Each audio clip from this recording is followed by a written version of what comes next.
Good morning, boys and girls. We're continuing with rules, and where we left off, there was a little bit of drama.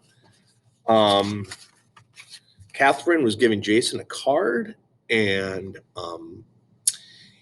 in the card, she didn't have him in a wheelchair, and that bothered him. So he kind of like went away for a little bit. Okay, and his mother was wondering what happened, etc. So here we go. Pentless brothers are not my problem.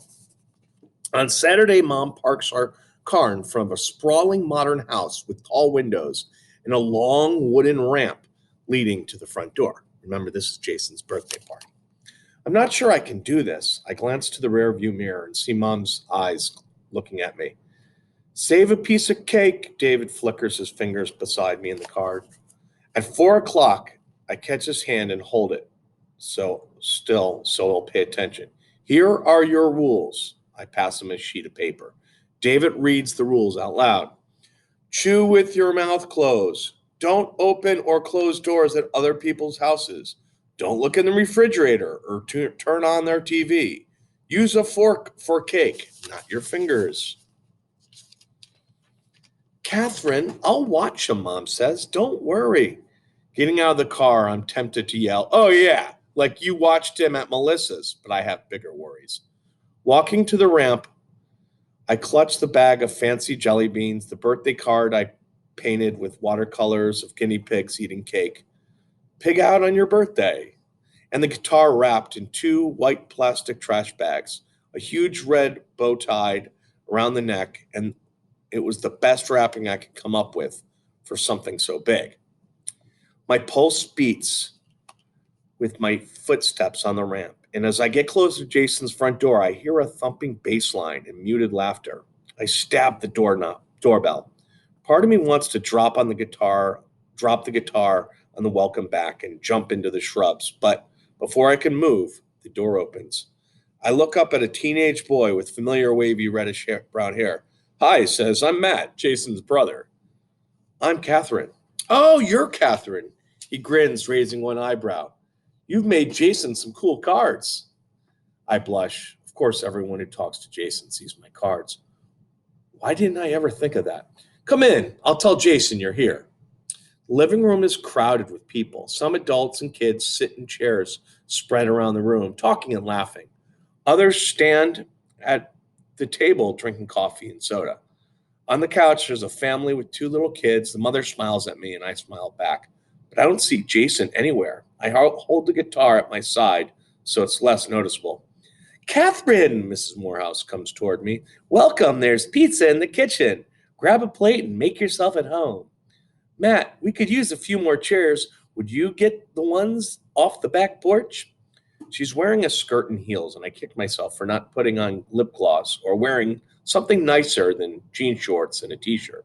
When I step close, I say, did you know Jason invited my brother to come for a piece of cake? Oh, yes, I'll put a big piece aside for David.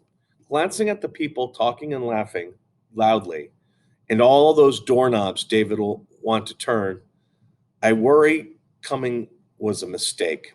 I add the card and jelly beans to the presents piled on the table and sit next to an older woman sliding the guitar under my chair.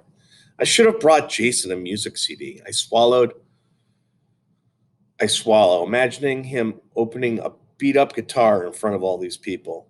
Hello, the woman says, her hand smoothing her lap on the cotton dress. Isn't this a lovely party? Yes, I say. Do you know where? Jason, Mrs. Morehouse calls. There you are. Catherine's here. In the doorway to the kitchen, Jason turns his head until he sees me. I walk over, wishing he'd smile or frown or anything that'd tell me that he's still mad. But Jason's mouth stays a flat line. Oh boy. Happy birthday, I say. I left something on the present table for you, but I have another present too. Thank you. I tap secret. Jason moves his hands away so I can turn the pages of his communication book. I tap, I want open present. I reach into my shorts pocket and pull out together. On the card, I drew myself sitting on the red bench and Jason beside me in his wheelchair. So this time she drew the wheelchair. I'm sorry. Jason smiles. Me too. Come with me. He gestures to the hallway, and I slide the guitar out from under the chair.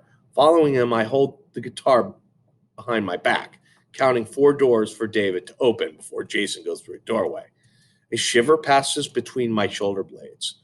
Though there's a house full of people down the hall, it feels sneaky and wrong to step into a boy's bedroom. On the wall over Jason's bed, between 2 baseball posters, is my drawing of Christie's house, and in front of the window is an electric piano. Is this your piano? I ask. He nods and turns the page in his communication book. I play bad, but like it.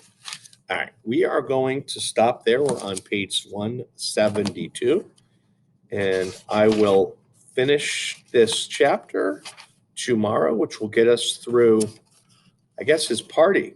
Okay, so yep, that'll get us to 177, and we should finish this either this week or early next week. All right, boys and girls, have a wonderful day, and remember, our next response sheet is due on Thursday. So, start thinking about that. All right, take care.